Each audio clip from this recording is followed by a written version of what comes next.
Čaute, moje meno je Patrik a dnes ti chcem povedať pár vecí, ktoré by si mal vziať do úvahy predtým, ako sa vyberieš na vysokú školu. Prvú vec, ktorú by si mal vziať do úvahy, je mesto. Ak si typ človeka, ktorý rád objavuje nové veci a spoznáva nových ľudí, už aj bezo mňa vieš, že ísť do iného mesta, ako je tvoje rodné, je dobrý nápad. No štúdium v cudzom meste má svoje plusy, ale má aj svoje mínusy.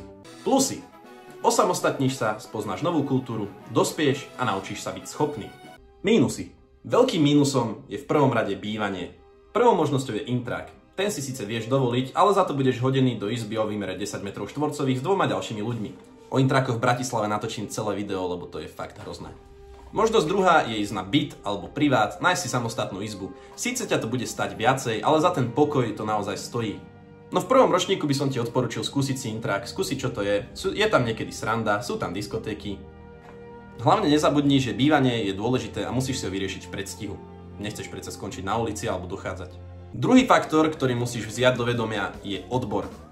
Možno stále nevieš, čo chceš ísť študovať, ale ako gymnazista bez vyučenia nemáš veľa možností. Môžeš to spraviť ako ja, vybrať si ľahkú školu, ale potom počase zistíš, že ťa to nebaví a s tým diplomom si môžeš akurát tak skrášliť izbu. Alebo možnosť B, vyberieš si ťažší odbor, budeš mať pred sebou 5 alebo 6 rokov ťažkého štúdia, ale keď vyjdeš zo školy, tak budeš vedieť, že ťa čaká zamestnanie, v ktorom budeš zarábať viac ako nejaký 1000 mesačne. Ale Patrik, aké obory to vlastne sú? Som rád, že si sa opýtal. Medzi tie ľahšie odbory patrí napríklad žurnalistika, filozofia, sociológia, sociálne práce, telesná výchova, v podstate všetko, čo vieš nájsť na filozofickej alebo na fakulte telesnej výchovy a športu. Druhou možnosťou sú najmä praktické odbory ako je matfís, strojarina, medicína či právo. Ale pamätaj na to, že aj keď vyštuduješ právo, nebudeš mať isté zamestnania, nebude to ako zo seriálu Kravaťáci. A stav slovenského zdravotníctva je kapitola sama o sebe. Číslo 3. Rozhodni sa, či to naozaj chceš. Ísť na vysokú školu je jedno z najdôležitejších rozhodnutí, ktoré vo svojom živote spravíš. Je to dobrá cesta, ako si ešte predĺžiť mladosť, vybierať nové kontakty či priateľov do života. Ale nenechaj sa nahovoriť. Ak si ten typ človeka, ktorého škola nikdy nebavila a učenie ti nejde, tak naozaj vysoká škola možno nie je pre teba. Ale ber na vedomie, že po skončení strednej sa od teba bude očakávať, že sa zamestnáš. Viacero rodičov si od svojich detí potom pýta nájom. Reálny život ti začne už v 19 rokoch a nebude to iba prechádzka ružovou záhradou.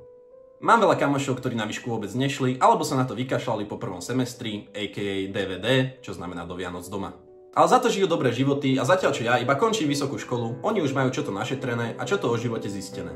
Na záver by som ti povedal, nenechávaj toto rozhodnutie na rodičov, na kamarádov alebo na sociálne siete. Ak už chceš ísť na vysokú školu, zvol si obor, ktorý ťa bude baviť a ktorý ťa bude naplňať. Ale pozri si aj koľko ľudí, čo vyštuduje tvoj odbor, sa v ňom reálne aj zamestná, alebo im tento diplom v živote pomôže. S tvojim rozhodnutím ti naozaj držím palce a dúfam, že toto videjko ti aspoň trošku pomohlo sa rozhodnúť. Pamätaj, že je to iba tvoj život a nenechaj niekoho druhého ti diktovať, čo v ňom máš robiť. Ak sa ti videjko páčilo, nezabudni dať like alebo odber a napíš do komentárov tvoj názor na vysoké školy. Vidíme sa pri ďalších videách. Zatiaľ čauko.